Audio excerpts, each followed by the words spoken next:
ಊರು ಊರು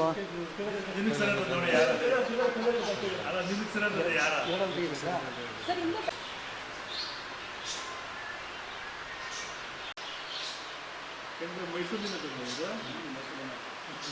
ನೋಡ್ರಿ.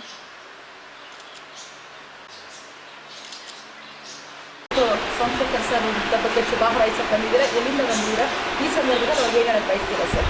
ಮೇಡಮ್, ನಾವು ಮೈಸೂರು ತಾಲೂಕು ನಂಜನಗೂಡಿಂದ ಬಂದಿದ್ದೀವಿ. ಸೋಮಶೇಖರ್ ಅವರು ತುಂಬ ಸ್ನೇಹಜೀವಿಗಳು ಮತ್ತು ಜನಾನುರಾಗಿಗಳು. ಆದ್ದರಿಂದ ನಾವು ಮೈಸೂರಿಂದ ಅವ್ರಿಗೆ ಶುಭ ಹಾರೈಸಬೇಕು ಅಂತ ನಾವು ನಮ್ಮ ಸ್ನೇಹಿತರೆಲ್ಲ ಬಂದಿದ್ದೀವಿ. ಈ ಸಂದರ್ಭದಲ್ಲಿ ಅವರು ಮುಂದಿನ ಒಂದು ಭವಿಷ್ಯದಲ್ಲಿ ಜನಪ್ರತಿನಿಧಿ ಅಂತ ಹೇಳೋಕ್ಕೆ ಬಯಸ್ತೀನಿ ನಾನು. ಶಾಸಕರಾಗಿ ಹೋಗಲಿ, ಜನಪ್ರತಿನಿಧಿ ಅಂತ ಬಯಸ್ತೀನಿ ನಾನು. ಹೊಸಕೋಟೆ ತಾಲೂಕು. ನಮ್ಮ ಮಾವನವ್ರಿಗೆ ಸ್ವಂತ ಬಾಮ ಇದ್ದ. ನಮ್ಮ ಮಾವನವ್ರಿಗೆ 42ನೇ ವರ್ಷದ ಹುಟ್ಟುಹಬ್ಬದ ಶುಭಾಶಯಗಳು. ಆ ಧರ್ಮಸ್ಥಳ ಮಂಜುನಾಥಸ್ವಾಮಿ ಆಯುಷ್ಯ ಆರೋಗ್ಯ ಕೊಟ್ಟು ಇನ್ನೂ ಚಿತ್ರೋದ್ಯಮದಲ್ಲಿ ಇನ್ನೂ ಉನ್ನತ ಮಟ್ಟಕ್ಕೆ ಎಕ್ಕಿ ಗೌರಿಬಿದನೂರು ಕ್ಷೇತ್ರದಲ್ಲಿ MLA ಆಗಿ ಯಾವತ್ತಾದರೂ ಒಂದಿನ ವಿಧಾನಸೌಧ ತುಳಿಲಿ ಅಂತ ಆ ದೇವ್ರ ಮೆಟ್ಲೇರಲಿ ಅಂತ ಆ ದೇವರಲ್ಲಿ ಪ್ರಾರ್ಥನೆ ಮಾಡ್ಕೊತೀನಿ ಮೇಡಮ್. ಪರವಾಗಿ ಜನ್ಮದಿನದ ಶುಭಾಶಯಗಳು ಸರ್. Thank you madam. ಇವತ್ತಿನ ದಿನ ರಾಜ್ಯಾದ್ಯಂತ ತಮಗೆ ಶುಭ ಹಾರೈಸ್ತಾ ಇದ್ದಾರೆ. ತಮಗೆ ಶುಭ ಹಾರೈಸಕ್ಕೆ ಬಂದಿರೋ ಹಿತೈಷಿಗಳಿಗೆ ಏನು ಹೇಳಕ್ಕೆ ಬಯಸ್ತೀರಾ, ಹಾಗೂ ಇವತ್ತಿನ ದಿನ ಏನೆಲ್ಲ ಕಾರ್ಯಕ್ರಮಗಳ ಹಮ್ಮಿಕೊಂಡಿದ್ರಿ ಸರ್? ಏನಿಲ್ಲ ಮೇಡಮ್, ನಮ್ಮ ಗುರುಗಳ ಮನೆಗೆ ಹೋಗಿ ಬರ್ತಾ ಇದ್ದೀನಿ.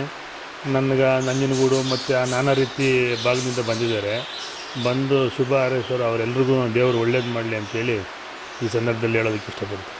ಸದ್ಯದಲ್ಲೇ ದಸರಾ ಹಬ್ಬ ಇದೆ, ನಾಡ ಹಬ್ಬ ದಸರಾ ಹಬ್ಬದ ವಿಶೇಷತೆಗಳ ಬಗ್ಗೆ ಏನು ಹೇಳಕ್ಕೆ ಬಯಸ್ತೀರಾ? ದಸರಾ ಹಬ್ಬದ ಸಂದೇಶ ಏನು ಕೊಡ್ತೀರಾ ಸರ್ ರಾಜ್ಯದ ಜನತೆಗೆ? ತಾಯಿ ಚಾಮುಂಡೇಶ್ವರಿ ನಮ್ಮ ದೇಶದ ಹೆಣ್ಣು ತಾಯಿ ಅಂತಲೇ ಹೇಳೋದಕ್ಕೆ ಇಷ್ಟಪಡ್ತೀವಿ. ಇಲ್ಲಿ ಬೆಂಗಳೂರು ಉತ್ತರ ಭಾಗದಲ್ಲಿ, ಅಲ್ಲಿ ಕರ್ನಾಟಕ ಎಲ್ಲ, ನಾರ್ತ್ ಕರ್ನಾಟಕ, ಸೌತ್ ಕರ್ನಾಟಕ ಎಲ್ಲ ಕಡೆನೂ ತಾಯಿ ಚಾಮುಂಡೇಶ್ವರಿ ಹಬ್ಬ ಮಾಡ್ತಾರೆ. ಈ ಹಬ್ಬ ಯಾವತ್ತೂ ನಿಲ್ಲಲ್ಲ. ಈ ನಾಡ ಹಬ್ಬ ಎಲ್ಲ ಕಡೆ ನಾನು ಇದೇ ರೀತಿ ಮಾಡಲಿ ಅನ್ನೋ ಒಂದು ಉದ್ದೇಶದಿಂದ ಹೇಳೋದಕ್ಕೆ. ದಸರಾ ವಿಶ್ವವಿಖ್ಯಾತ ಪ್ರಸಿದ್ಧವಾದಂಥ ದಸರಾ ಬಗ್ಗೆ ಮೈಸೂರು ಪ್ರಾಂತ್ಯದವರೆಗೆ ಅದು ಇವ್ರು ಹೇಳಬೇಕು. ಅದ್ರ ಬಗ್ಗೆ ದಸರಾ ಬಗ್ಗೆ ನಮ್ಮ ಮೈಸೂರು ಭಾಗದವ್ರು ಹೇಳಬೇಕು. ನಮಗಿಂತ ಹೆಚ್ಚಾಗಿ ವಿಶೇಷತೆ ಬಗ್ಗೆ ಮಾತಾಡಿ ನೀನು ಮಾತಾಡೋ. ದಸರಾ ಬಗ್ಗೆ ನನಗೆ ಗೊತ್ತಾಗಲ್ಲ ಅಷ್ಟು. ಮೇಡಮ್, ನಾಡ ದೇವತೆ ದಸರಾ ಅಂತಾರಾಷ್ಟ್ರೀಯ ಮಟ್ಟದಿಂದ ಎಲ್ಲ ಜನ ಹೌದು ಇಡೀ ನಾಡಿಗೆ ಒಳ್ಳೆಯದಾಗಲಿ ಅಂತ ಸರ್ಕಾರ ಪ್ರತಿ ವರ್ಷ ವಿಜೃಂಭಣೆ ಇದೆ.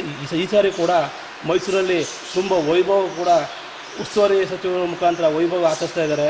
ಈ ಚಾಮುಂಡೇಶ್ವರಿ ನಾಡ ದೇವತೆ ಇಡೀ ನಾಡಿಗೆ, ವಿಶ್ವಕ್ಕೆ ಆರೋಗ್ಯ ಕೊಡಲಿ ಅಂತ ಕೇಳ್ಕೊತೀವಿ ಮೇಡಮ್.